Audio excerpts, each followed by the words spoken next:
for Knox. I'm a medical oncologist and I work as a staff oncologist at the Princess Margaret Cancer Centre in Toronto. I've been interested in kidney cancer since I joined, so about 12 years ago, and have been treating patients ever since. There's been a tremendous change in treatment options for kidney cancer over the years, moving from an area with few drugs to a really challenging and constantly changing area with new drugs that help patients. What do you mean by advanced kidney cancer? So advanced kidney cancer means that the cancer is no longer contained in the primary organ or the kidney. It's spread, through lymphatic channels or blood vessels to other parts of the body. So we call that metastatic cancer or advanced cancer or stage 4. How can you be sure that the cancer elsewhere is still kidney cancer and not something else? Do you need to biopsy? So that's a very good question. It requires some judgment and expertise, but we recognize patterns of recurrence. We know what the original pathology showed when the primary was operated on, and most kidney cancer patients follow very predictable patterns, so we know that this is what it is. Occasionally we see something unusual in how it looks on imaging, or unusual in that it's been a very long time, or perhaps unusual in that it looks like something else, in which case it's very reasonable at that point to get a biopsy and prove what it is under the microscope. Do you only biopsy if it looks at something that you haven't seen before? If there's something that stands out as being unusual, then we will biopsy. Biopsies are very safe and can be done, but we don't have to biopsy everybody. Once again, we recognize patterns of recurrence that kidney cancer does that are very typical and look just like kidney cancer. What kind of tests are required for a full diagnosis?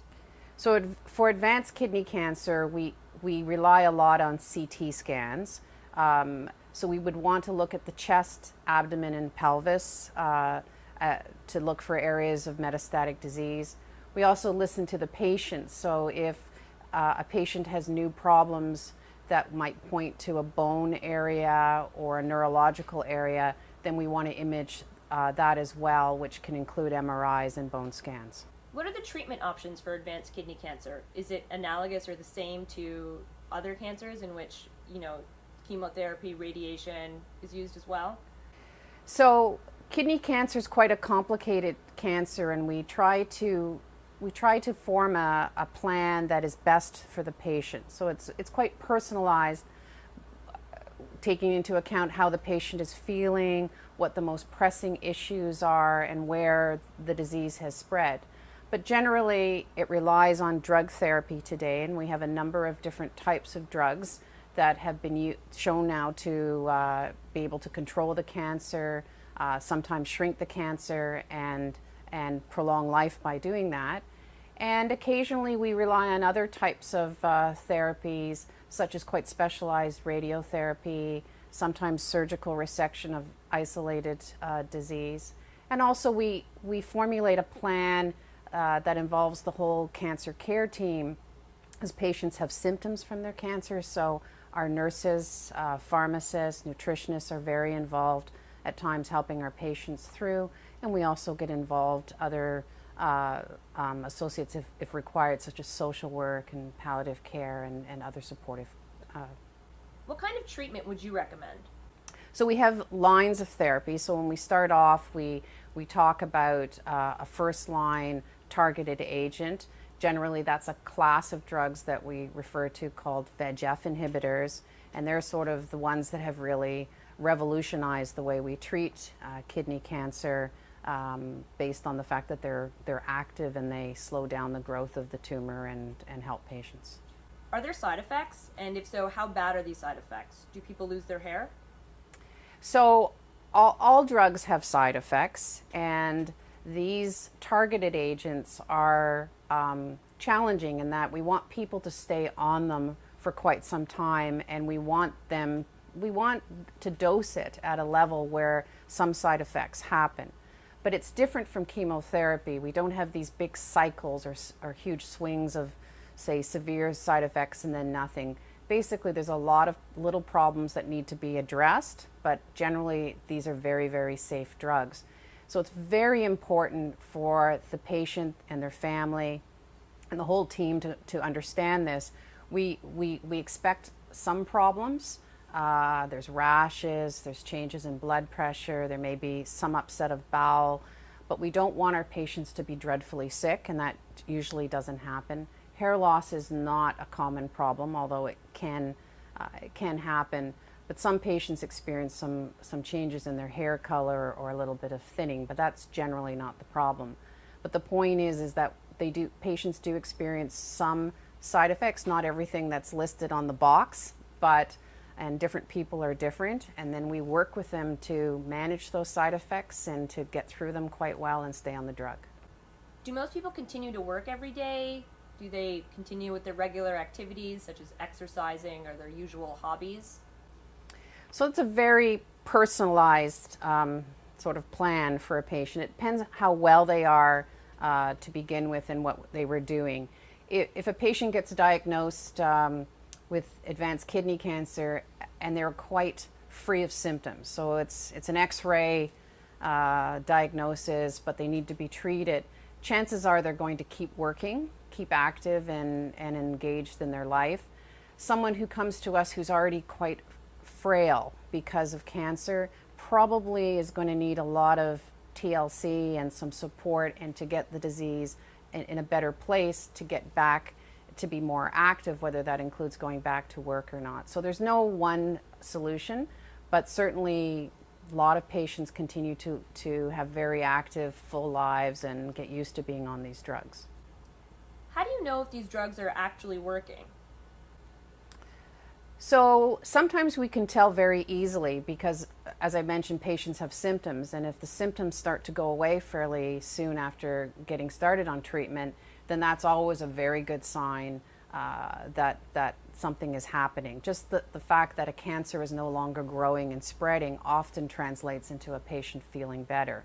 But what we routinely do is we follow up the evaluation of the known tumors with imaging, usually CAT scans, and we compare it to the baseline before they started their chemo or their drug, and compare. And what we're looking for is, we always like to see some shrinkage, but often we see just a lack of growth and stability and a patient doing well. That's good news. Scans. How often are most people scanned? And is the radiation dangerous? So again, it's an individualized decision. When we're first starting off on drug therapy, we want to convince ourselves that it's helping. So we would probably want it to repeat the scans in generally 3 months. But if we have a patient who has been on treatment for a while, is very well, and is quite stable on the drug, we will book those scans less frequently because we know that we have the freedom to wait longer, and they can report back to us if they have new symptoms. The risks of radiation are relatively minor compared to the risk of not appreciating and knowing where the cancer is and how it's changing. So it's a small concern for patients. Generally, we reassure them about that. What happens when a drug is no longer effective? So unfortunately, drugs do lose their efficacy in this disease, and we may pick that up from what the patient is telling us, that they're not feeling as well or they get a new symptom or problem. But generally, we'll pick it up on the CAT scans as planned, and we're not looking for little minor changes. You know, we try to treat the whole person. They have a certain constellation of problems with this disease, and it may be in different parts of their body. And we're not looking for perfection. We don't want everything to be better or everything. What we look for is the overall burden of disease better. If that's the case, then we keep going. If it looks like the burden of disease has shifted slightly for the worse, but the patient still feels well and it hasn't changed nearly as much as the way they were when we were starting, then we probably would keep going. But unfortunately, what we see sometimes is new areas or a rapid change in tumor, and that is quite convincing that the drug has to be discontinued. It's not doing the patient any good anymore. Are there other drugs that you would prescribe if the first one doesn't work? Yeah, so thankfully we do have other options now, and it's very standard to consider what we call a second line type of drug now in kidney cancer, and there's good data to suggest that that is effective. So we have a new class in the second line we call mTOR inhibitors, and there's also other VEGF inhibitors that we look at in the second line as well. So it would be quite common for a patient to be moved to another line of therapy afterwards. The other issue is we're always looking for something better, so we have multiple clinical trials that are trying to build on the previous. So it'll be something like we used before plus something new on top or compared to something else. So those are always options. Are there any clinical trials for this type of cancer? Yeah, so thankfully there are, and clinical trials has really, I think, led to kidney cancer advancing very rapidly over the last several years. There are many different variations on certain drugs, and we're always trying to fine-tune how to deliver it better, how to get better bang for your buck, so to speak, how to get the patient feeling better for longer. And of course the science is advancing while all this is happening, so we have new ideas to try, and so it's not unusual in kidney cancer that what was on clinical trial a couple of years ago is now considered to be a standard. It's changing quickly. Should patients get a second opinion within Canada or even outside of Canada? So I think the level of expertise in this area in Canada is first class, and I don't think a Canadian should feel that they have to go to the United States or elsewhere to get better care. To the best of my knowledge as an expert in this field, there isn't anything available that we don't know about or have access to.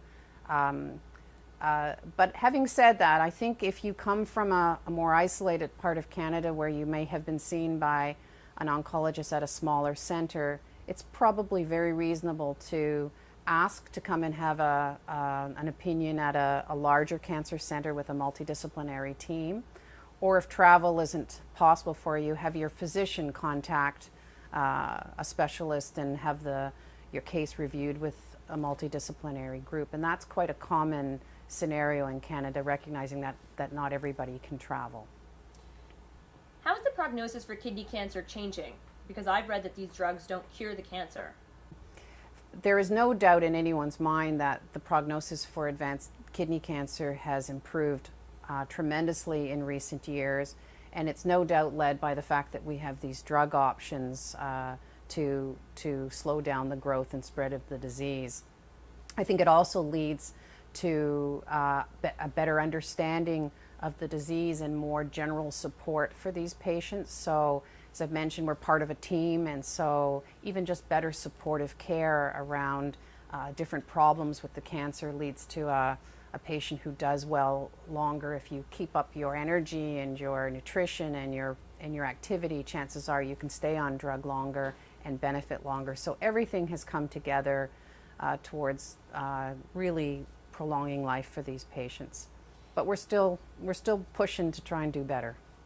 This is a lot of information to take in. What advice would you give to a patient that was just learning for the first time that they have kidney cancer?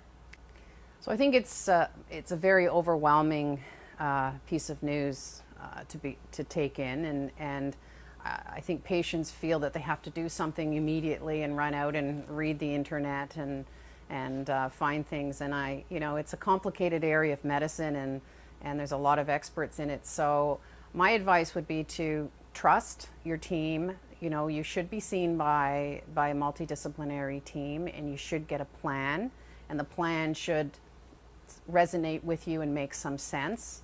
You have to remember that, although it's a diagnosis and it does have prognostic issues that are concerning, it's not the end of the world.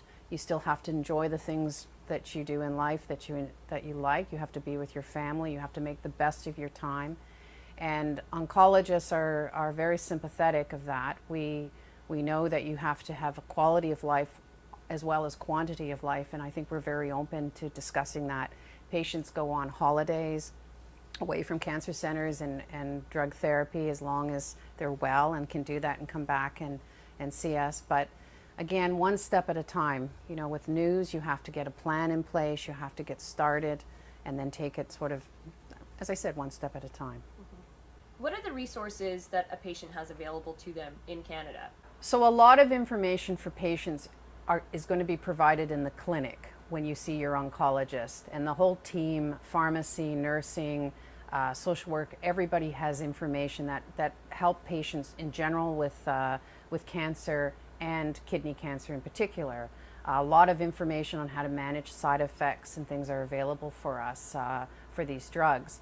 But in Canada in particular, we're quite fortunate because there's this organization, Kidney Cancer Canada, or KCC, and this group has put themselves in a position to have real leadership for patients in Canada. There's links to very quality information about therapies, about clinical trials, about managing side effects, and also a way to touch in with other patients with the same experiences as you may have to give yourself a sense of community. So an excellent resource.